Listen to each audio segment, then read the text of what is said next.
Welcome to Hiking Adventures with Mark Winfield.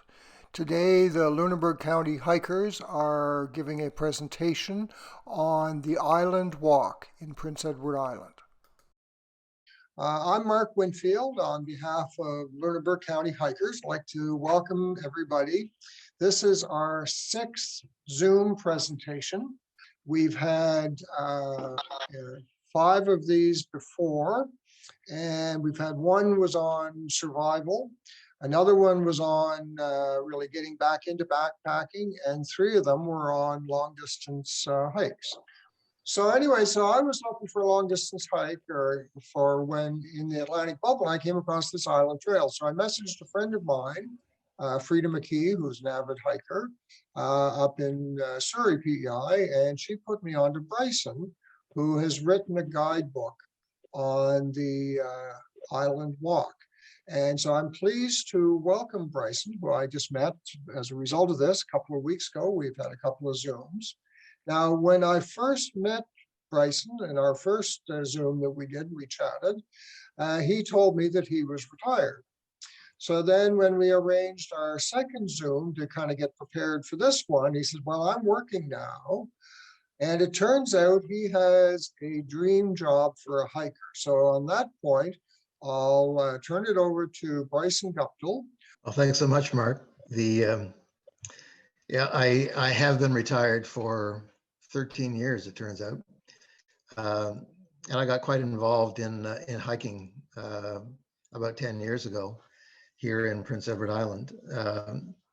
The dream job that Mark was referring to is, so as a volunteer with Island Trails, not only did I conceive this idea of the Island Walk, but I've been the person who's been updating all of our trails on PEI and listing them on our website. So we have now about 60 trails listed, and I update the trail conditions and I do all the maps. So if you go to islandtrails.ca/status, you will see a list of all those 60 odd trails, and you'll see maps for each one of them. And I'm the person that's walked them and got GPS traces so that I can put them on our website. And then I got involved in a committee coordinated by Health PEI a couple of months ago. A committee that has decided that the provincial government wants to create an inventory of all the possible hiking and cycling trails in PEI. And they're starting with all the trails that Island Trails is listing. We're a not-for-profit, and so our 60 trails are going to be on the ultimate list. So that was fine. We were having discussions. I was on the steering committee, and the next thing I know, the province has decided to advertise a position. They're going to hire some young people to do this work, and I thought, I could do that work. So I threw in an application, and lo and behold, I'm now one of the mappers. So there are 2 of us that are mapping all the trails on PEI. It's minimum wage, but as Mark was saying to me, well, you were doing it for free before, so now I'm doing it with the PEI government. It's been a lot of fun. I started last week, so I was doing about 20 kilometers a day of walking, which is a little bit much. However, it has been fun. So I'll tell you a little bit about the Island Walk. In order to do that, I will go into the screen share thing and do a little presentation. So the Island Walk, what is it, and what was our thinking? Well, I like long distance walking, and a few years ago, my partner and I walked the Camino in Spain, and that was quite an experience. 800 kilometers. It took us a little over a month to do it.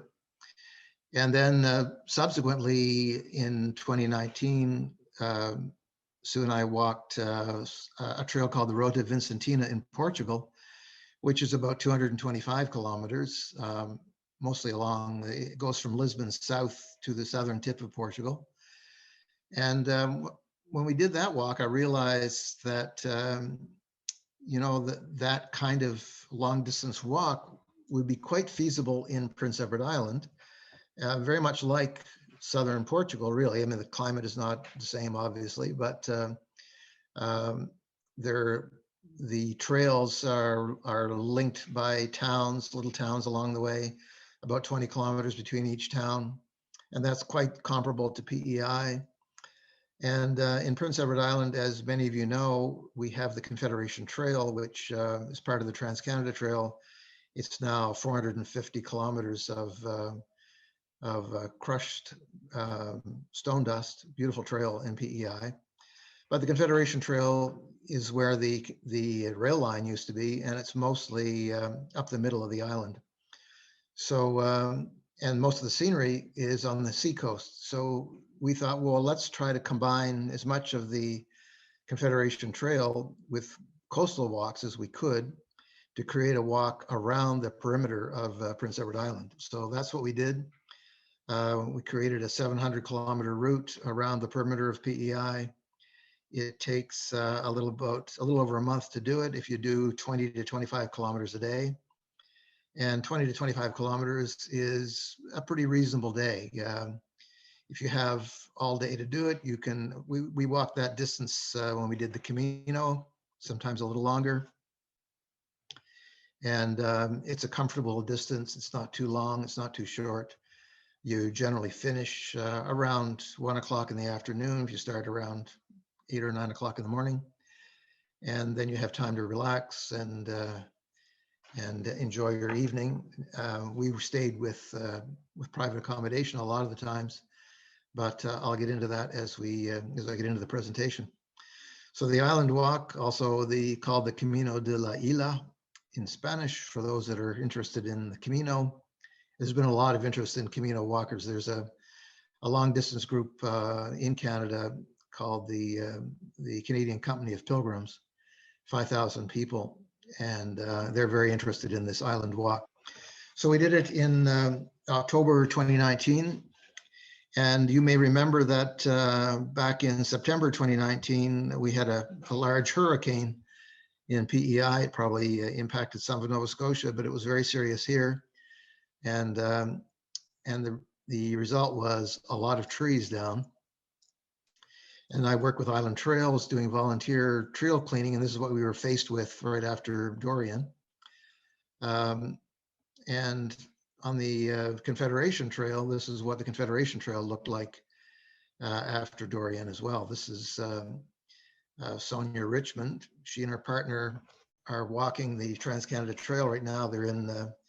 They've left from Manitoba this year, and they were walking in PEI that just after Dorian.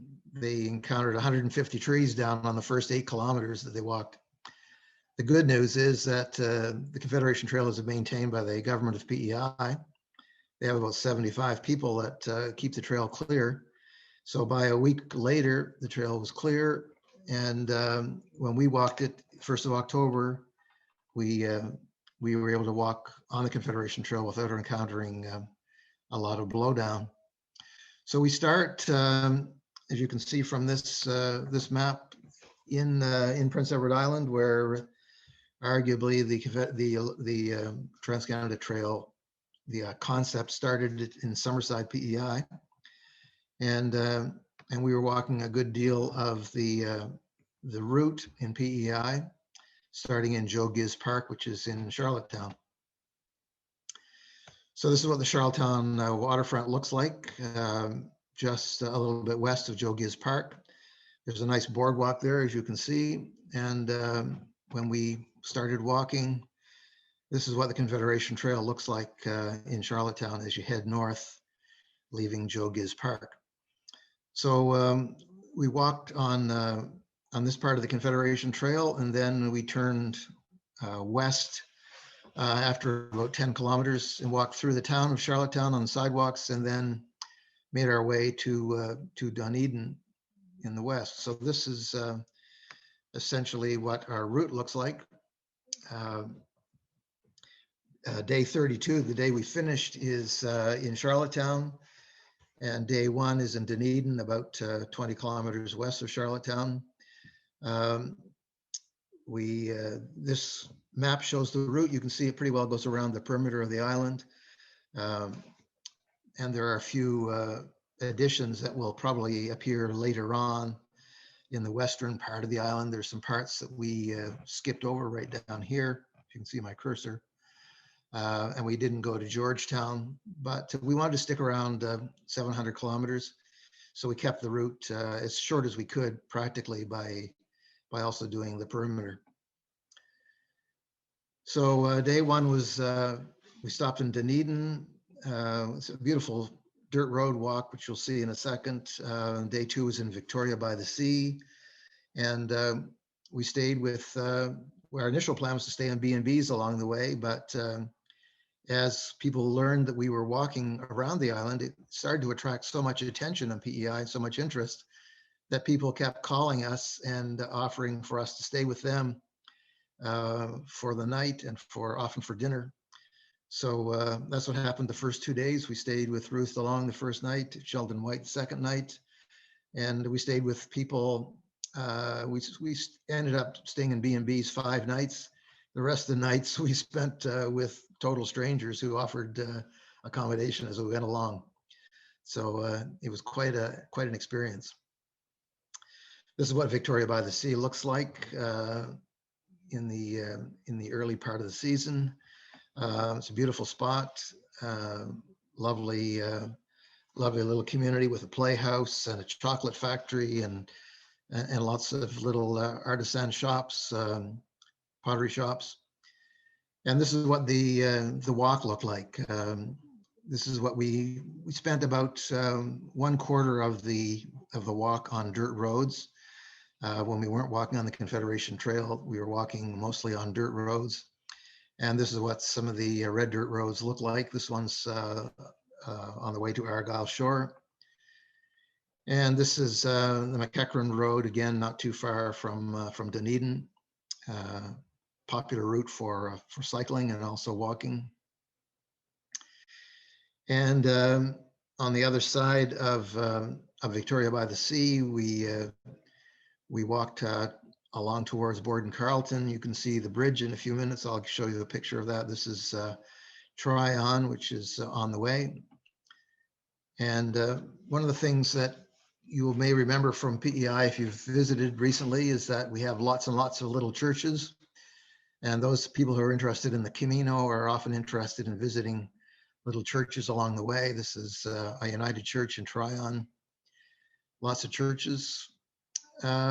We made our way to the Confederation Bridge along the western coast of PEI. The bridge is there in the background. And this is the 4 of us that walked the whole route. There's a shot of the bridge from that churchyard. And then we made our way to Summerside. At this point, we're back on the Confederation Trail. And the Confederation Trail goes right through the city of Summerside. There are 2 cities in PEI, Summerside being one of them. And as you can see, when you're walking on the trail in Summerside, you wouldn't know you're walking right through the center of town. The trail is not shared with motorized vehicles. We don't have any motorized vehicles on the Confederation Trail. We've managed to avoid the ATVs on the trail. And this is how they do it with gates. A combination of gates and fines seem to work. This is Summerside with walking right along the road, but you can see there are a few ducks that we were enjoying as we were walking along as well. This section is one of the busier roads, but we still have a nice view of the city. And this is downtown Summerside. There's a boardwalk there. We walked along, and you can see it's quite peaceful there in the mornings. Hardly know that you're walking through the city. And then we continued west, back on the Confederation Trail, up towards Miscush. We ran into one of the trail clearing crews that were cutting the damaged trees from Hurricane Dorian, an all-female trail maintenance crew. And continuing along from there, we were heading towards Wellington. This is again the Confederation Trail, the longest straight section of the Confederation Trail. And we made our way up to Western PEI. The people that lived in Cape Wolf, Ellen and Brian, both lobster fishermen, they hosted us for 3 nights at their cottage. And we had someone pick us up and drive us out to their cottage every day for 3 days. This is what our view was like. And then we continued along. This is what the shoulder of the roads look like in Western PEI. We're heading there towards Mimnagash. And north of Mimnagash is Skinner's Pond. This is walking past Skinner's Pond, our view from the roadside. And then along to Norway, which is very close to the western tip of PEI. As you can see, it's a windmill farm up that way. And then on to North Cape, which is the northwestern tip of Prince Edward Island. And these are my 3 colleagues that were walking with me. A beautiful sunny day. Island Trails maintains the trail up at the end of this part of North Cape. And it goes along by where that windmill is. And then we start coming down the other side. This is again another shot of North Cape. And then we're in what's called Sea Cow Pond here. We walked in October, and this is what Sea Cow Pond looked like in October of 2019. As you can see, still a nice warm day. It's also the end of lobster season on this part of the coast. So this lobster boat was just bringing in its traps. And we had a nice chat with the folks that run this lobster fishing enterprise. This is a view of Sea Cow Pond and Tignish, which is where we stayed that night. We stayed in Tignish. So this is one of the churches along the way. This is a beautiful old church, St. Simon and St. Jude church in Tignish, built in the mid 1800s. Gorgeous church inside, as you can see from this shot, with a wonderful historic pipe organ built by the Casavante people out of Montreal. The organ in this church is reputed to be worth $1 million. I don't know if that's true or not, but that's what they say.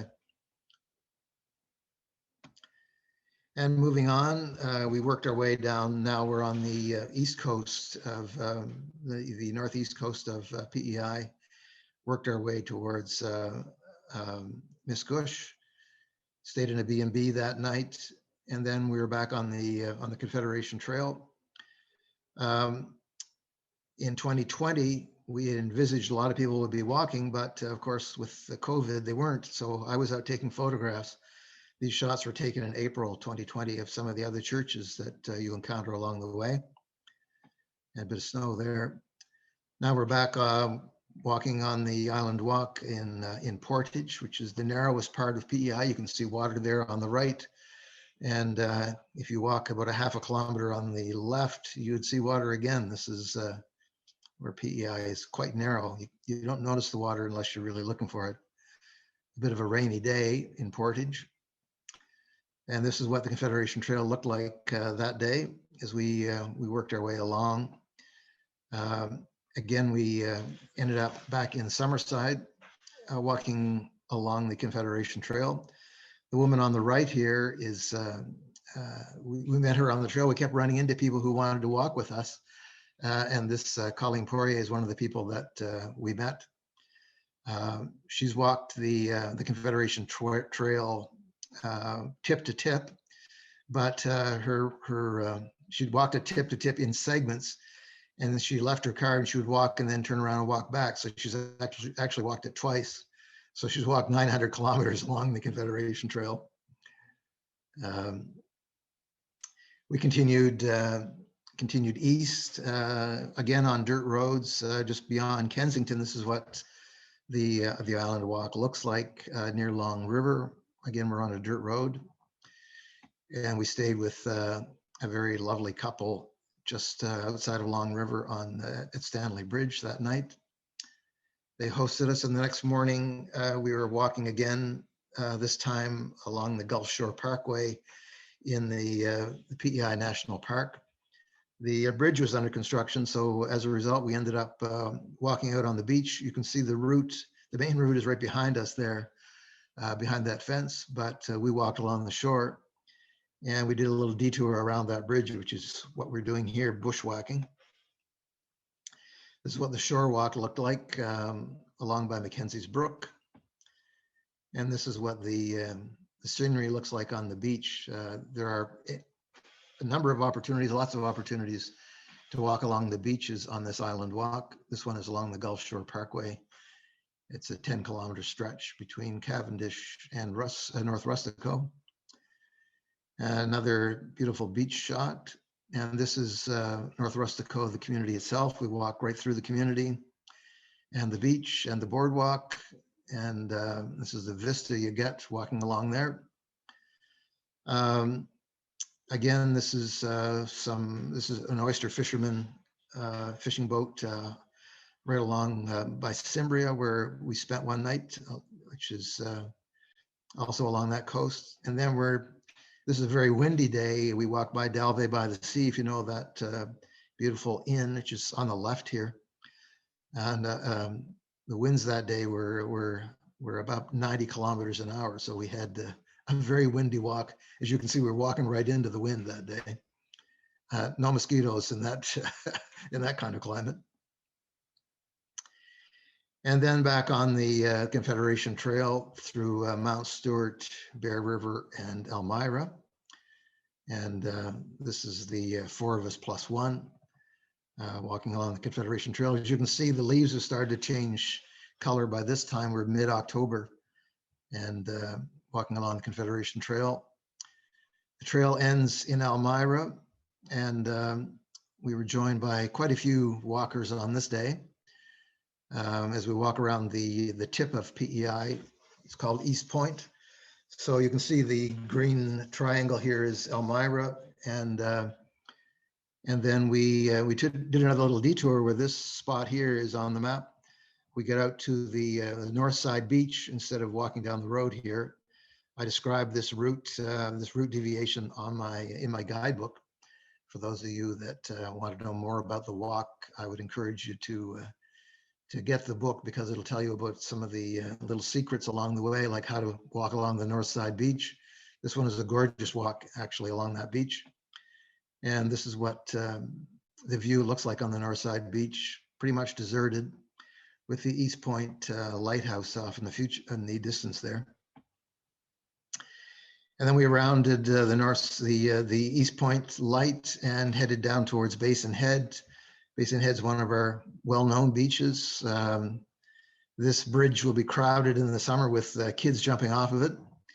But by the time October rolls around, it's pretty quiet. And this is what it looks like in April 2020. You can see a little bit of snow there in the foreground. Also pretty deserted, but very busy in July and August. And then we continued along through Surrey and then on to Fortune. PEI is known for its coastline, but it's also known for many, many beautiful rivers. The Fortune River is lovely, and the Island Walk touches on a lot of these beautiful river views.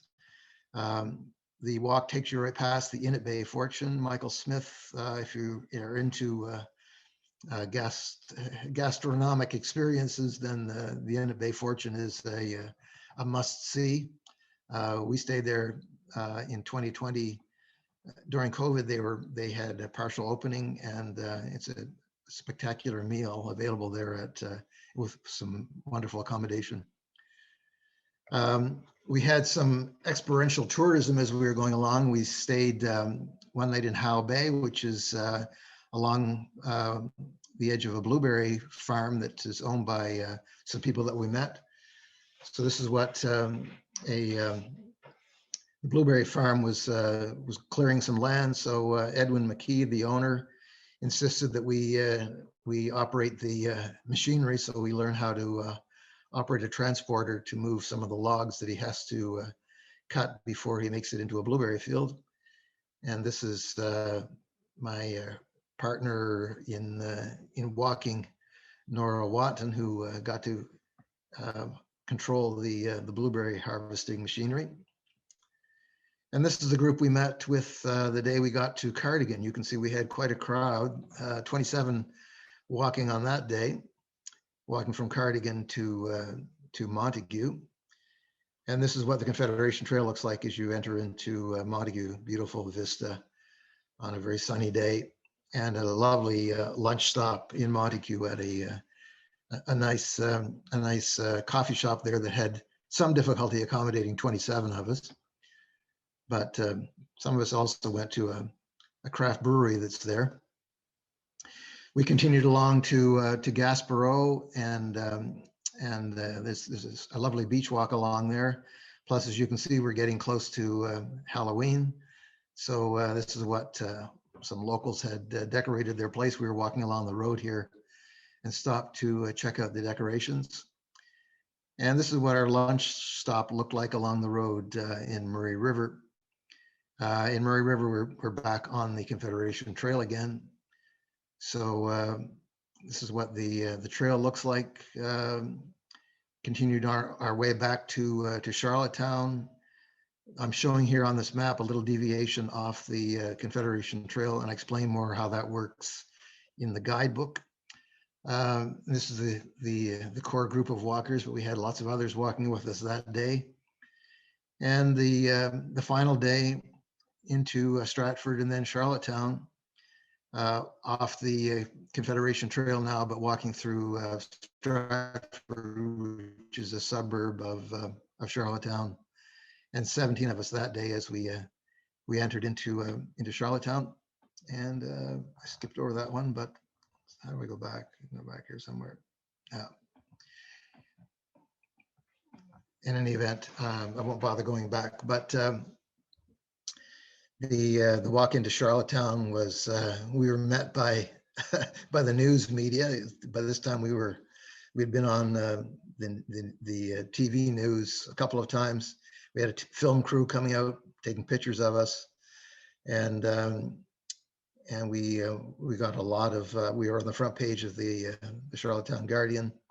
A lot of interest, and there continues to be a lot of interest in PEI about the Island Walk. So subsequently, we've had a lot of interest. We've attracted interest from the PEI government. They've helped us develop a website called theislandwalk.ca. We've developed a logo and a lot of good literature around what the Island Walk is all about. You can check out the website, and it'll describe to you in quite a bit of detail what the walk is like, and what you can do if you aren't planning to walk the whole thing. The website also talks about itineraries from 4 days to 2 weeks to the full 1 month experience. It describes accommodations along the way. There's a map, a lot of detail, and this is what we're also developing signage to go along the route. This is what our signs are going to look like. We've got funding for phase 2 of the Island Walk, which includes 350 signs along the route. Those are going to be posted in conspicuous places where all the turns are, and we're developing that signage plan now. The signs will be erected by the PEI government, transportation, and the signs along the Confederation Trail by the folks that administer the Confederation Trail. And we'll have a color brochure. We've got a spreadsheet that describes the accommodations, and we're going to be ready to welcome people from Nova Scotia and elsewhere. That's where we are. And if you're interested in the guidebook, Mark will share with you the link to order your guidebook. This is what it looks like, and it has lots of detail about the route and places to stay, transportation, various other things you may want to find out about. So with that, I'll finish off the screen share, and answer any questions you may have about the island walk. Okay, Bryson, excellent. I have some chat questions here. Okay, so you had referenced a website, islandtrails.ca.status. Was that the correct address? No, for the Island Trails website, it's the islandwalk.ca. Islandwalk.ca. The islandwalk.ca, yeah. The other one was for trails in PEI. Another question here, how much food and gear did you carry? And I think what they're getting at is, of course, you stayed overnight in fixed accommodations.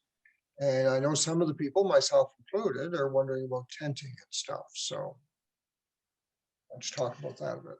Right. We walked the Camino a couple of years ago, so we had a bit of an experience with what it's like to carry your belongings with you on a 1-month walk.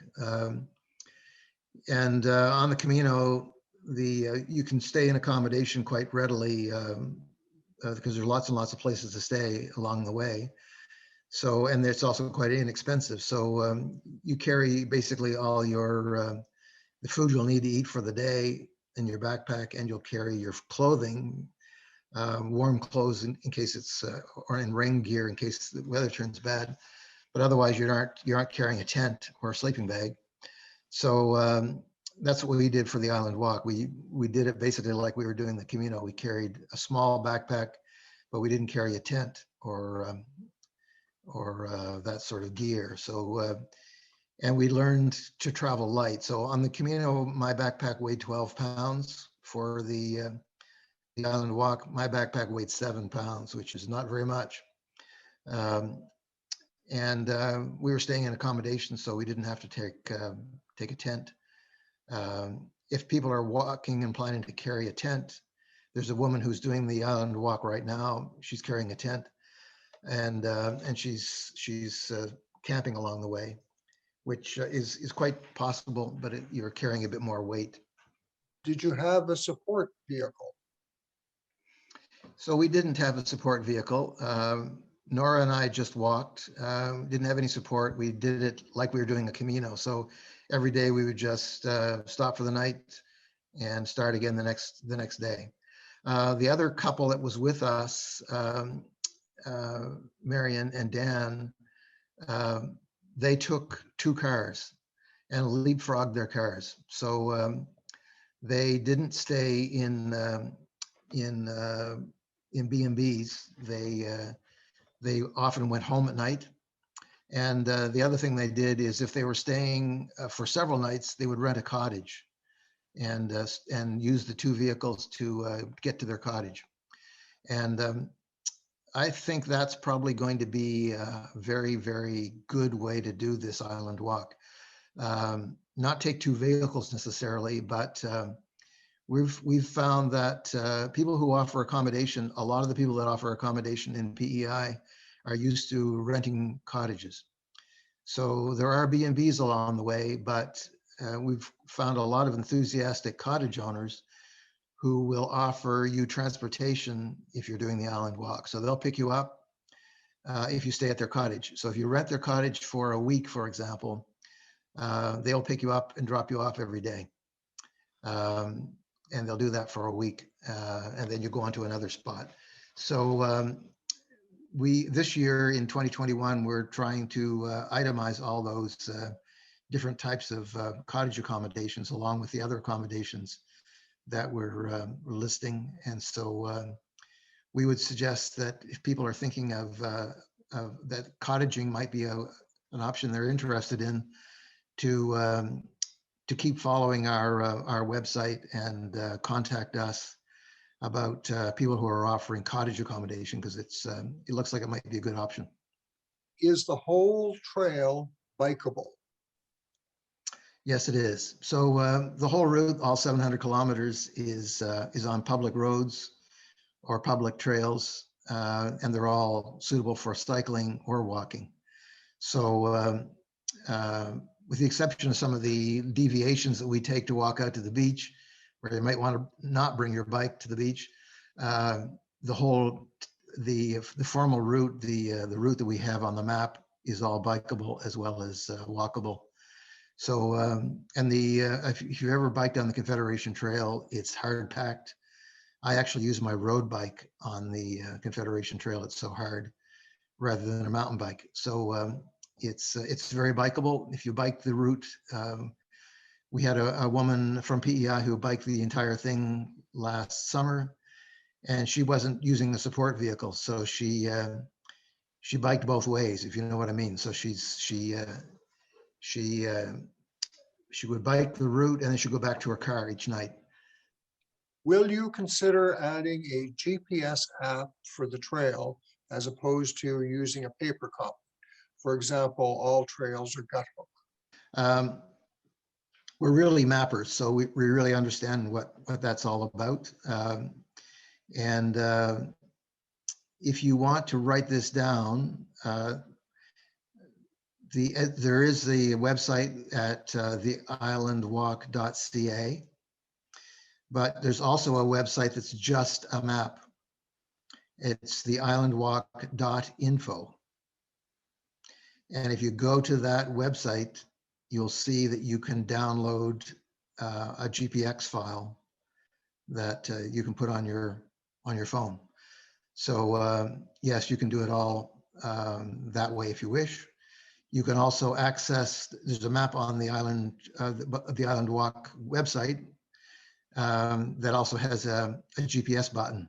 So if you have data on your phone and you want to load that map, you can go to the top left-hand corner, click on that. It'll tell you exactly where you are.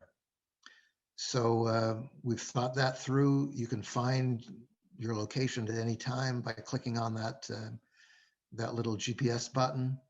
And there'll also be a hard copy map that we're doing as a brochure that we've just sent for translation. And it's a very, very nice map that will be available as a hard copy map for those of you who don't want to figure out the technology. I'll take this opportunity to thank everybody for attending. And certainly I found Bryson to be exceptionally interactive. And so if you have any tough questions, I'm sure I can forward them on to you. He's joined our Lunenburg County hikers, so you'll find him there. Anyway, thank you again, Bryson. And I do have a present for you that I'm going to mail to you. This is a almost one of a kind Lunenburg County hikers face mask, which hopefully we won't need to use very much. And this is compliments of my wife, Patty Winfield. So thank you very much.